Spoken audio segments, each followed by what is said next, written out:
Hello. Today I'm going to talk to you about building cohesion in your platforms. And this is really about taking smaller platforms that maybe do one specific job for an engineering team and coalescing them, bringing them together into a form that almost appears as a larger platform, a more useful abstraction layer for teams. Now, last year I talked about platforms and small teams running platforms, and I talked about making sure that you automate and how to get, worry about your funding, and how to not be how to abstract so that you don't get kind of stuck on what the technology is. You want to build the platform to what the platform provides. I'm sure we've all seen those teams that are, that's the Concourse team, that's the Jenkins team, that's the Kubernetes team, and you get stuck into these technologies as a team, and it kind of hurts your team identity. And we've seen these platforms arise in different organizations. So we've seen organizations, one organization builds an API gateway and a different organization builds an API gateway. And now we have competing choice across a wide range of platforms for our engineering teams. And those choices, that's hard because now I have to figure out all of the different, do I use this to log? Do I use that to log? How do I do my continuous integration? Which choice do I make? And sometimes even those choices are subject to change. I like to say change is inevitable. Sometimes those choices go away because they don't get the funding or the support that they need, and they struggle, and then they'll get shut down. And now that all the teams that made that choice are now forced to suddenly scramble and figure out a new choice and make the move to a new choice without a lot of support often for that change. And so the way we've chosen to address this, and the way I'm sure many organizations are addressing this, is to centralize services. Let's find those pockets of duplicate platforms, bring them together into one place so that we can get them proper funding, get them proper support, even handle those migrations if we're going to shut one platform down in favor of another, or build even a third, bigger, better platform that's going to shut down the other two, or three, or whatever, however many we're combining. And so we can reduce that, like I said, just reduce that duplication. We can make one platform that provides logging. We can make one platform for an API gateway, for example. And we can, do that reduction of duplication safely as well, because now we know where we want to send people, so we can build the plan that gets people from where they are to where they need to be. And we brought those experts together, in one team. And so we can now say, use those experts, and they can talk to one another and collaborate instead of competing as they kind of used to do when they were in separate parts of the organization. I'm sure they both felt the need to get customers and to get some of that engineering mind share. And so they're kind of constantly at odds with one another. Now we want to bring them together so that they're talking and they're providing that expertise out to the teams that are using their platforms. And if they need to make those migrations, they're the experts that are going to help people get to where they need to be. And once we consolidate down into one platform, we can encourage the right best practices. How do we best want to use this platform going forward? We maybe don't get competing best practices between platforms, and we can make a consistent path forward for everybody. This doesn't, though, solve all of our problems. Now we have a bunch of Lego pieces, but whenever you're building something, you're combining multiple of these pieces together into the final form, and then you're building on top of it, right? You're providing the code and functionality and usage that you want on top of several platforms. And so what we really want for engineering teams is more of this car model. I don't go out and source all the parts for my car and build a car. Some people do.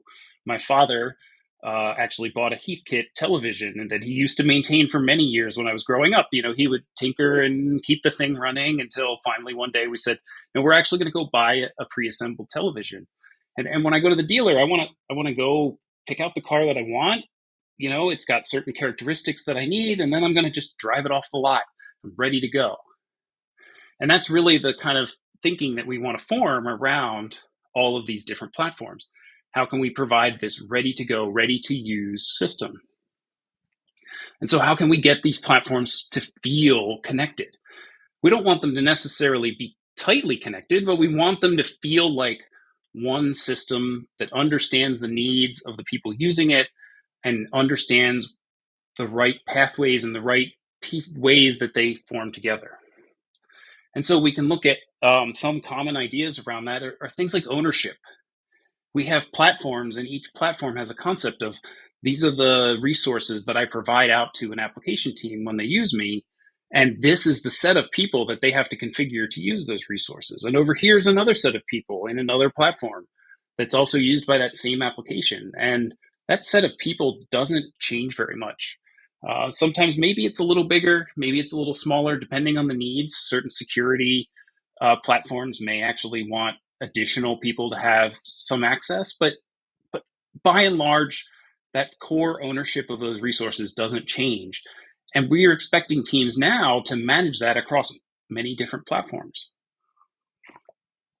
We're expecting that when employees join or leave, that the manager or the application owner needs to go in and make sure that they remove the person or they add new people, or if someone new joins the team, then you're adding them in all those places. Or worse, you're discovering it as it comes up. Oh, I couldn't access that. Oh, right, I have to give you ownership to that. Oh, right, I have to give you ownership over here. And I'm maintaining those lists of people in many multiple places. And so if we can consolidate that sense of ownership and maybe have a single source of the notion of the application and the team that owns the resources out in those platforms, that's a much more useful concept, because now we can maintain that once and then reuse it everywhere we need it, instead of sort of, oh, individuals own things and other individuals can access them, and it becomes a mess that's very hard to work our way through. And we can look at what we know, that there are common architectural patterns that teams use across all of these services to build things. Like, we know that people want to deploy microservice architectures. They want to deploy event-based architectures. They want to use event-based architectures with functions as a service.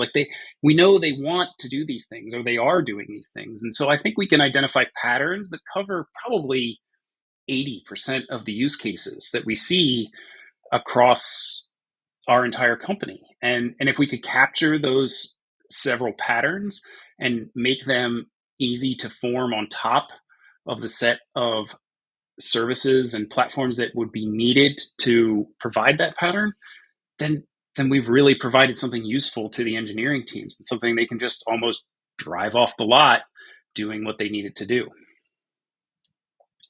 We can look at where we onboard users to our systems.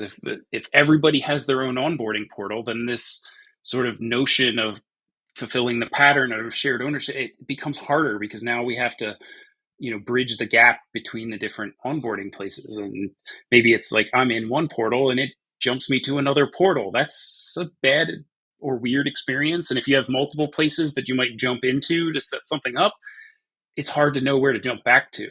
And so if we can have sort of a common onboarding platform for setting things up, then we can sort of eliminate some of that weird jumping around and disconnectedness that can happen as you're trying to set up multiple services. And then orchestration. If I know that you want to use my functions as a service platform, I know you're going to want to log, and you're going to probably want to log to the logging platform that we provide. And so I should just provide that connection. You're going to want the incoming API gateway to secure your service. And so we know you're going to want that. If it fits in the pattern, we can just orchestrate the setup of that. We can say, oh, we noticed you don't have API gateway set up. Would you like to? Or we noticed you do have API gateway set up, which is even better. Like, we're just going to use what you have. We notice you're already logging. You already are onboarded to the logging platform. Can we just incorporate that information in and have that pre-set up for you, so that you don't need to do that work? You don't need to figure out how those pieces go together and to build the final thing that you want to build. We can find, we know all of that already, and we can provide that for you. But we don't want to do any of this in a way that is tightly coupled, right? Because, like I said earlier, change is inevitable. Things are going to change. We will come up with new platforms. We will come up with new technologies we want to use underneath the platforms. And so we need to make sure that we build in the proper abstractions for those technologies and that we utilize those abstractions as we talk about the platforms. Just because we are a shared team working on the platforms, we don't want to build directly to the technologies. We want to build to the concepts. And we want to provide overrides. A lot of what I hear from people is that by centralizing services, we're going to remove the ability for teams to innovate. And I don't believe that's true. I believe if we can cover those 80% cases, we allow teams to innovate in the space where we want them to, which is like at the product level, at the level that they're building services out to our customers. And if we provide the ability to add overrides to change the behavior, then we can plug in new technologies, new platforms. If a team wants to develop and say, hey, I think it's better to do, say, our logging and our metrics this way, they're free to go do that. Eventually, we may bring that platform back into the centralized services and actually figure out if it makes sense to run it as part of our offerings or to change our offerings to run that way. And if we don't provide those overrides, people don't get that option. They don't get the ability to, plug that in and change it.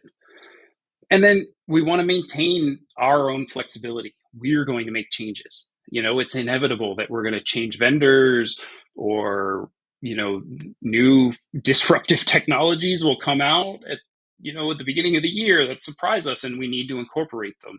There are going to be new architectural patterns that arise, new ways of doing things that we can't predict right now. And so we need to maintain that flexibility.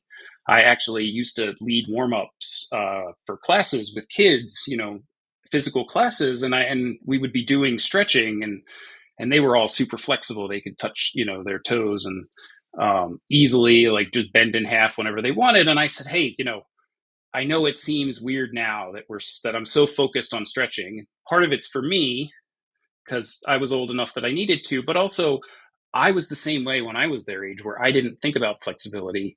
And that flexibility turns out to be more and more important as you age. And I think that flexibility is important for our platforms too.